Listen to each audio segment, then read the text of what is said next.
ಶಿವ ಕೊಟ್ಟ ಕಾಲಕ್ಕ ಉಂಡು ಹುಟ್ಟಿರಬೇಕ, ಹಸಿದು ಬಂದವರ ಕರಿಬೇಕ, ಹಸಿದು ಬಂದವರ ಕರಿಬೇಕ. ನನ್ನ ತಾಯಿ ಖುಷಿಯಿಂದ ನೀಡಿ ಉಣಬೇಕ, ಖುಷಿಯಿಂದ ನೀಡಿ ಉಣಬೇಕ. ಶಿವ ಕೊಟ್ಟ ಕಾಲಕ್ಕ ಉಂಡು ಹುಟ್ಟಿರಬೇಕ, ಹಸಿದು ಬಂದವರ ಕರಿಬೇಕ, ಹಸಿದು ಬಂದವರ ಕರಿಬೇಕ. ನನ್ನ ತಾಯಿ ಖುಷಿಯಿಂದ ನೀಡಿ ಉಣಬೇಕ.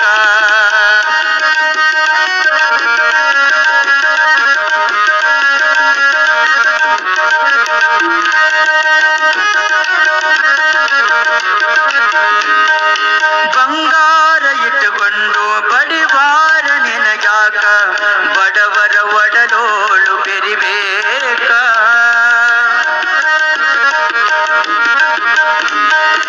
ಬಂಗಾರ ಇಟ್ಟುಕೊಂಡು ಬಡಿವಾರ ನಿನಗ್ಯಾಕ, ಬಡವರ ಒಡಲೋಳು ಬೆರಿಬೇಕ, ಬಡವರ. ಓಂ ಶ್ರೀ ಗುರು ಬಸವಲಿಂಗಾಯ ನಮಃ. ಸರ್ವರಿಗೂ ಶರಣ ಶರಣ.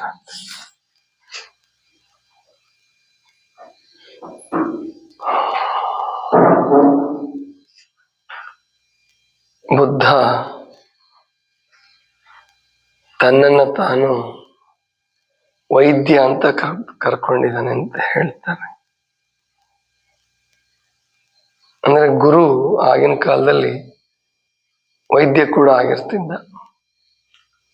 ಆಗಿನ ಕಾಲದಲ್ಲಿ ಯಾಕೆ ಬ್ರಿಟಿಷರು ಬರುವವರೆಗೆ ನಮ್ಮ ದೇಶದಲ್ಲಿ ವೈದ್ಯರು ಮತ್ತು ಗುರುಗಳು ಬೇರೆ ಬೇರೆ ಆಗಿರ್ಲಿಲ್ಲ.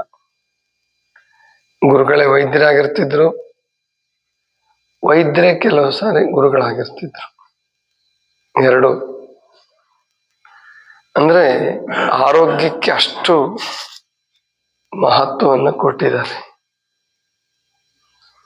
ಇವಾಗ ಆರೋಗ್ಯ ಅನ್ನುವಂಥದ್ದು ಒಂದು ವ್ಯಾಪಾರದ ವಸ್ತು ಆದಂಗೆ ಆಗ್ಬಿಟ್ಟಿದೆ. ಬಹಳ ದೊಡ್ಡ ಡಾಕ್ಟ್ರು, ಬಹಳ ದೊಡ್ಡ ಆಸ್ಪತ್ರೆ, ಅದಕ್ಕೆ ಹೋದ್ರೆ ನಮ್ಗೆ ಆರೋಗ್ಯ ಚೆನ್ನಾಗಿ ಆಗ್ಬಿಡುತ್ತೆ. ಮತ್ತ ಆ ಭ್ರಮೆಯನ್ನು ಹುಟ್ಟಿಸುವಂತ ಸಾಧ್ಯತೆಗಳು ಇದೆ.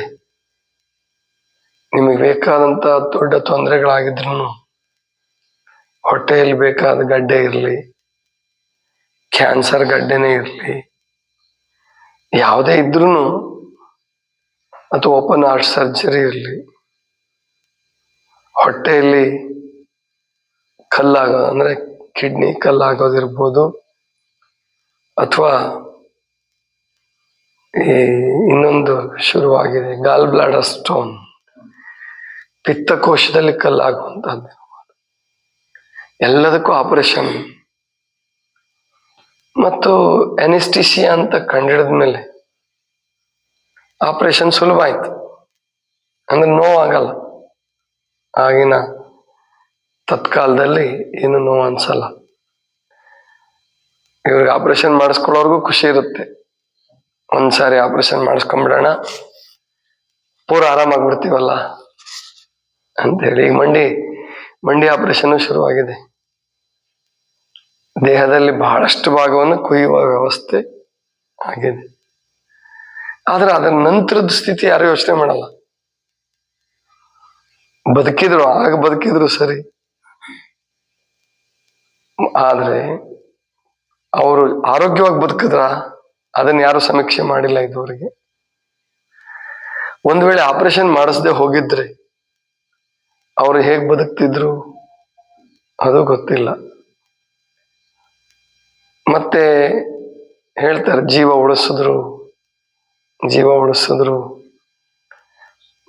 ಉಳಿಸೋದು ಡಾಕ್ಟರ್ ಕೈಯಲ್ಲಿ ಖಂಡಿತ ಇಲ್ಲ. ಎಷ್ಟೋ ಜನ ದೊಡ್ಡ ದೊಡ್ಡ ಡಾಕ್ಟರ್ಗಳೇ ಹೇಳ್ತಾರೆ, ನಾವು ಮಾಡೋದೆಲ್ಲ ಮಾಡಿದೀವಿ, ಮುಂದಿಂದು ಯಾರ್ದು?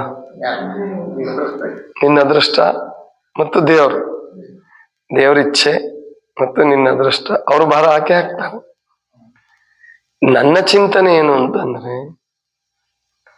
ಆ ಸ್ವಲ್ಪ ನೋವನ್ನು ತಡ್ಕೊಂಡು ಅಥವಾ ಆ ನೋವಿನ ಸಂದರ್ಭದಲ್ಲಿ ಈಗ ಅಪೆಂಡಿಕ್ಸ್ ಅಂತ ಆಗತ್ತೆ, ಕೇಳಿರ್ತೀರ. ಅಪೆಂಡಿಕ್ಸ್ ಗೊತ್ತಲ್ಲ ನೀವು? ಅದು ನೀವು ಡಾಕ್ಟರ್ ಹತ್ರ ಹೋದಾಗ ಹೇಳ್ತಾರ ಅವರು, ಬೇಗ ಬಂದ್ರಿ ಒಳ್ಳೇದಾಯ್ತು, ಇನ್ನೊಂದು ದಿವಸ 2 ದಿವಸ ಆಗಿದ್ರೆ ಬರ್ಸ್ಟ್ ಆಗ್ತಿತ್ತು, ಒಳಗಡೆ ತುಂಬಾ ಕಷ್ಟ ಆಗ್ತಿತ್ತು. ಆಪರೇಷನ್ ಇಲ್ದಂಗೆನೆ ಅಪೆಂಡಿಕ್ಸ್ ಹುಷಾರು ಮಾಡ್ಬೋದು.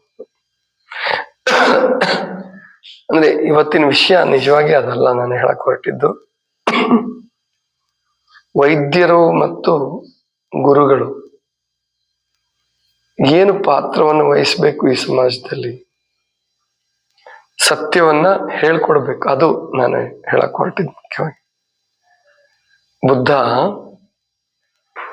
ಸಾಮಾನ್ಯವಾಗಿ ಬಹಳ ಅದ್ಭುತವಾದ ವ್ಯಕ್ತಿ, ದ ಲೈಟ್ ಆಫ್ ಏಷ್ಯಾ ಅಂತ ಕರೀತಾರೆ.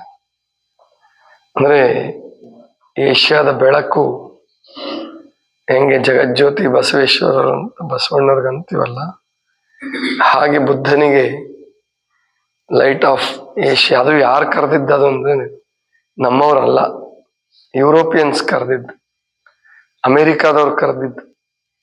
ಯಾಕಂದ್ರೆ ಏಷ್ಯಾದ ಅನೇಕ ದೇಶಗಳು ಬೌದ್ಧ ಧರ್ಮವನ್ನು ಅನುಸರಣೆ ಮಾಡ್ತಾ ಇದ್ದ. ಎಂಥ ಪ್ರಾಕ್ಟಿಕಲಿಸ್ಟ್ ಇದ್ದ ಬುದ್ಧ. ಎಲ್ಲ ಹೇಳ್ಕೊಡೋದು ಅಂದ್ರೆ, ನಿಮ್ಗೆ ಆರೋಗ್ಯ ಚೆನ್ನಾಗಿರ್ಬೇಕಂದ್ರೆ ಅಷ್ಟಾಂಗ ಯೋಗಗಳನ್ನು ಮಾಡಿ ಹೇಳ್ತಿದ್ರು. ಒಂದೇ ಹೊತ್ತು ಊಟ ಮಾಡಿ, ಸನ್ಯಾಸಿಗಳಿಗೆ ಬಿಕ್ಕುಗಳು ಅಂತಾನೆ ಕರೆದ್ಬಿಟ್ರು. ಒಂದೇ ಹೊತ್ತು ಊಟ ಮಾಡ್ತಿದ್ದವರೆಲ್ಲ ಮಧ್ಯಾಹ್ನದತ್ತು. ಅದರಲ್ಲೂ ಭಿಕ್ಷೆ ಬೇಡಿ ತಾವೇ ಸ್ವತಃ ಭಿಕ್ಷಾ ಪಾತ್ರೆಯನ್ನು ಹಿಡಿದು ಹೋಗಿ ಮನೆಗಳಲ್ಲಿ ಭಿಕ್ಷೆ ಬೇಡಿ ಊಟ ಮಾಡ್ತಿದ್ರು. ಅದರರ್ಥ ಯಾವಾಗ್ಲೂ ಭಿಕ್ಷೆ ಬೇಡ್ತಿದ್ರು ಅಂತಲ್ಲ, ರಾಜರುಗಳು ಶ್ರೀಮಂತರುಗಳು ಒಟ್ಟೊಟ್ಟಿಗೆ ಪ್ರಸಾದ ಮಾಡಿಸ್ತಿದ್ರು. ಭಿಕ್ಷೆ ಕರೆಯೋದಂತಾನೆ ಅಂತಿದ್ರು. ಅವಾಗ ಕರೆದು ಊಟ ಮಾಡಿಸಿದ್ರೆ ಅಲ್ಲಿಗೆ ಹೋಗ್ತಿದ್ರು. ಕರೆಯೋದು ಕಡಿಮೆ ಇತ್ತು ಅವಾಗ, ಶ್ರೀಮಂತರುಗಳು ರಾಜರು ಕಡಿಮೆ ಇತ್ತು. ಆವಾಗ ಇವರೇ ಸ್ವತಃ ಭಿಕ್ಷೆ ಮಾಡಿ ಊಟ ಮಾಡ್ತಾ ಇದ್ರು. ಅಂದ್ರೆ ಒಪ್ಪತ್ತಿನ ಊಟ. ಮತ್ತು ಬುದ್ಧ ಉಳ್ಕೊಳ್ತಾ ಇದ್ದಿದ್ದು ಸಾಮಾನ್ಯವಾಗಿ ಎಲ್ಲ ನೋಡಿದ್ರೆ ಉದ್ಯಾನವನಗಳು, ತೋಟಗಳು, ಇಂಥ ಕಡೆನೆ ಉಳಿತಿದ್ದಿದ್ದು ಹೆಚ್ಚು. ಮರದ ಕೆಳಗೆ ಅಥವಾ ವಿಶಾಲವಾದ ತೆರೆದ ಸ್ಥಳಗಳಲ್ಲಿ. ಆಗಿನ ಕಾಲದಲ್ಲಿ ಅಷ್ಟು ಒಳ್ಳೆ ಪೊಲ್ಯೂಷನ್ ಏನು ಇಲ್ಲದೆ ಇರುವಂತ ಕಾಲದಲ್ಲಿ, ಅಂತ ಕಾಲದಲ್ಲೂ ಕೂಡ ಅವರು ಅಷ್ಟು ಮಹತ್ವ ಕೊಟ್ಟು ಕೊನೆಗೆ ವಿಹಾರಗಳು ಅಂತ ಕಟ್ಟಿದ್ರು, ಬುದ್ಧ ವಿಹಾರಗಳು. ಅದರ ಮೇಲೆ ಈ ಬಿಹಾರಕ್ಕೆ ಬಿಹಾರ ರಾಜ್ಯಕ್ಕೆ ಹೆಸರು ಬಂದಿದ್ದು ವಿಹಾರ, ಹೋಗಿ ಅದು ಬಿಹಾರ ಆಯ್ತು.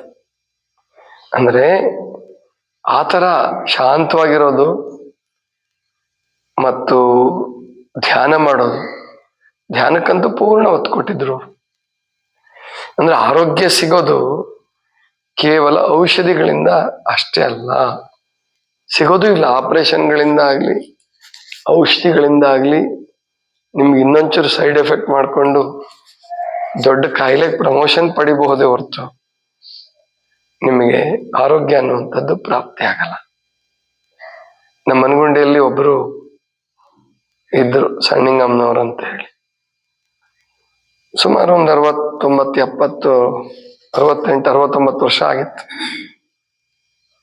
ನಾನು ಇರ್ಲಿಲ್ಲಮ್ಮ, ಆ ಮನೆಗಿರ್ಲಿಲ್ಲ, ಬೇರೆ ಊರಲ್ಲಿದ್ದೆ. ಅವ್ರ ಮಗ ಫೋನ್ ಮಾಡಿ, ಏನಪ್ಪಾ ರಕ್ತ ಬೇಕಾಗಿದೆ ರೀ, ಅಪ್ಪರ್ಗೆ ಆಪರೇಷನ್ ಮಾಡಿಸ್ಬೇಕಾಗಿದೆ, ಆಪರೇಷನ್ ಅನಿವಾರ್ಯ.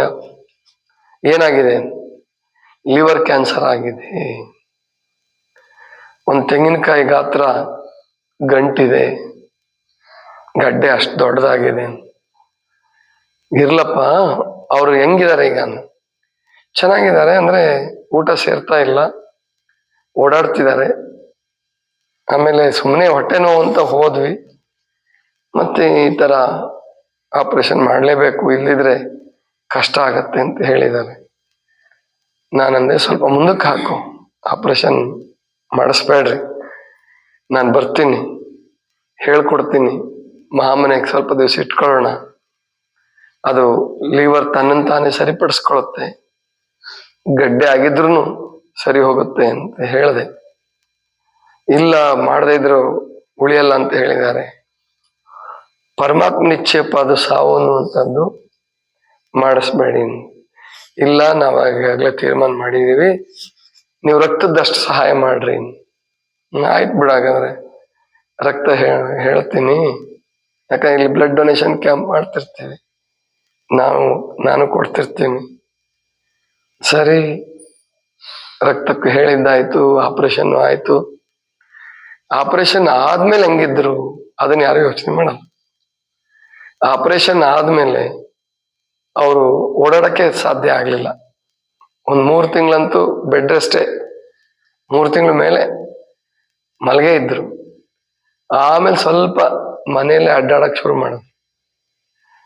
ಆ ಆಪರೇಷನ್ ಆದ್ಮೇಲೆ 1 ವರ್ಷ ಬದುಕಿದ್ರು, 1 ವರ್ಷನ 10 ತಿಂಗಳು ಬದುಕಿದ್ರು. ಬದುಕಿರೋ ಅಷ್ಟು ದಿವಸನು ಅವರು ಸ್ವಂತ ಕೆಲಸಗಳನ್ನೇನು ಮಾಡ್ಕೊಳಕ್ ಆಗ್ಲೇ ಇಲ್ಲ. ಅಂದ್ರೆ ಮೊದಲು ಡ್ರೈವಿಂಗ್ ಮಾಡ್ತಿದ್ರು. ಆಕ್ಚುಲಿ ಅವ್ರಿಗೆ ಹುಷಾರಿಲ್ದಂಗೆ ಆಗಿದ್ದೇನೆ, ಸ್ನೇಹಿತನ ಮಗಳ ಮದ್ವೆಗೆ ಅಂತ ಓಡಾಡಿದ್ರು, ಬಹಳ ಕಾರ್ ತಗೊಂಡು ಓಡಾಡಿದ್ರು. ಒಂದ್ ವೇಳೆ ಆಪರೇಷನ್ ಆಗದೆ ಹೋಗಿದ್ರೆ ಅವ್ರು ಅಷ್ಟಂತೂ ಸುಸ್ತಾಗ್ತಿರ್ಲಿಲ್ಲ. ಯಾಕಂದ್ರೆ ಅವ್ರಿಗೆ ಸ್ವಲ್ಪ ಹೊಟ್ಟೆ ನೋವು ಕಾಣಿಸ್ಕೊಂಡಿತ್ತು, ಉಪವಾಸ ಮಾಡ್ಬಿಟ್ಟಿದ್ರೆ ಆ ಹೊಟ್ಟೆ ನೋವು ಹೋಗ್ತಿತ್ತು. ಆದ್ರೆ ಲಿವರ್ಗೆ ಸುಧಾರಿಸ್ಕೊಳ್ಳೋ ಶಕ್ತಿ ಇದೆ. ನಮ್ಮ ಅಂಗಾಂಗಗಳಲ್ಲಿ ತಡವಾಗಿ ಕೆಡೋದು ಲಿವರ್, ಪಿತ್ತಜನಕಾಂಗ. ಬೇಗ ಸುಧಾರಿಸ್ಕೊಳ್ಳೋದು ಅದೇನೆ, ಬೇಗ ರಿಕವರ್ ಆಗ್ಬಿಡುತ್ತದ. ಅಂದ್ರೆ ಅಷ್ಟೆಲ್ಲ ದುಡ್ಡು ಖರ್ಚು ಮಾಡಿ, ದುಡ್ಡು ಎಷ್ಟು ಆಯ್ತು ಅಂದ್ರೆ ಸುಮಾರು ಆಯ್ತು 3 ಲಕ್ಷ 4 ಲಕ್ಷ. ಇನ್ನು ಅವ್ರಿಗೇನು ರಿಟೈರ್ ಆಗಿದ್ರು, ಗೌರ್ಮೆಂಟ್ ಸ್ಕೀಮ್ ಯಾವುದು ಬರ್ತಿರ್ಲಿಲ್ಲ, ಅಥವಾ ಏನೋ ಇನ್ಶೂರೆನ್ಸ್ ಅವು ಏನೋ ಬಂದಿರ್ಬೋದು. ಆದ್ರೆ ಬದುಕಿರೋ ಅಷ್ಟು ದಿವಸ ಒದ್ದಾಡಿ ಅಶಕ್ತರಾಗಿ ಹೋದ್ರಲ್ಲ. ಹಾಗಾದ್ರೆ ಆಪರೇಷನ್ ಮಾಡಿಸ್ದೆ ಹೋಗಿದ್ರೆ ಖಂಡಿತವಾಗಿಯೂ ಅಷ್ಟಂತೂ ಸುಸ್ತಾಗ್ತಿರ್ಲಿಲ್ಲ. ಉಪವಾಸ ಚಿಕಿತ್ಸೆ, ಪ್ರಕೃತಿ ಚಿಕಿತ್ಸೆ, ಆಹಾರದಲ್ಲಿ ಪಥ್ಯ ಈ ತರ ಮಾಡ್ಕೊಂಡಿದ್ದಿದ್ರೆ ಜೀವ ಹೋಗೋ ಟೈಮ್ಗೆ ಹೋಗ್ತಿತ್ತು, ಅಥವಾ ಇನ್ನೂ ಹೆಚ್ಚು ಕಾಲನು ಬದುಕ್ತಿದ್ರೋ ಗೊತ್ತಿಲ್ಲ. ನಾವು ಆಪರೇಷನ್ ಮಾಡಿಸ್ಕೊಂಡು ಇನ್ನೂ ಬೇಗ ಹೋಗೋ ವ್ಯವಸ್ಥೆ ಮಾಡ್ಕೋಬೋದೇ ಹೊರ್ತು, ಇಲ್ಲದಿದ್ರೆ ಖಂಡಿತವಾಗಿಯೂ ಅಷ್ಟೊಂದು ಕ್ರೂರವಾಗಿ ವಿಧಿ ನಮ್ಮನ್ನ ಕೊಲ್ಲಲ್ಲ. ಆದ್ರಿಂದ ಏನು ನಮ್ಮ ಹಿರಿಯರು ಗುರುಗಳು ತೋರಿಸ್ಕೊಟ್ಟಿದ್ದಾರೆ, ಉಪವಾಸ, ಧ್ಯಾನ ಮತ್ತು ಧೈರ್ಯ, ಎಲ್ಲದಕ್ಕಿಂತ ಹೆಚ್ಚಾಗಿ ಧೈರ್ಯ ಬೇಕು ನಮಗೆ. ಧೈರ್ಯ ಅಂದ್ರೆ ಏನಪ್ಪಾ?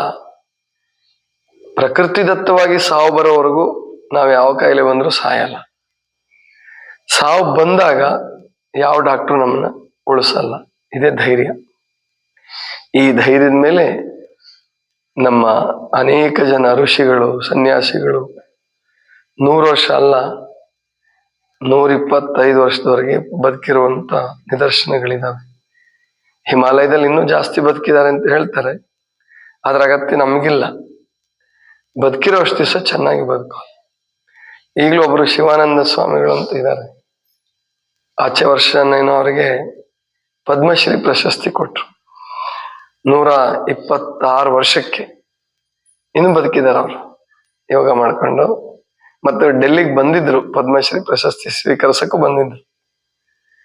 ಅಂದ್ರೆ ಇದು ಸಾಧ್ಯ ಆಗಿದ್ದು ಔಷಧಿ ಮಾತ್ರೆಗಳಿಂದ ಅಲ್ಲ, ಆಪರೇಷನ್ನಿಂದನೂ ಅಲ್ಲ. ಬದುಕು ನಮ್ದು ಆರೋಗ್ಯದಾಯಕವಾಗಿರ್ಬೇಕು. ಅಂತಹ ಬದುಕನ್ನ ಕಲಿಸಿಕೊಡದೆ ಈ ಮಹಾಮನೆಯ ಗುರಿ. ಇದಿಷ್ಟು ಇವತ್ತಿನ ಚಿಂತನ. ಸರ್ವರಿಗೂ ಶರಣ.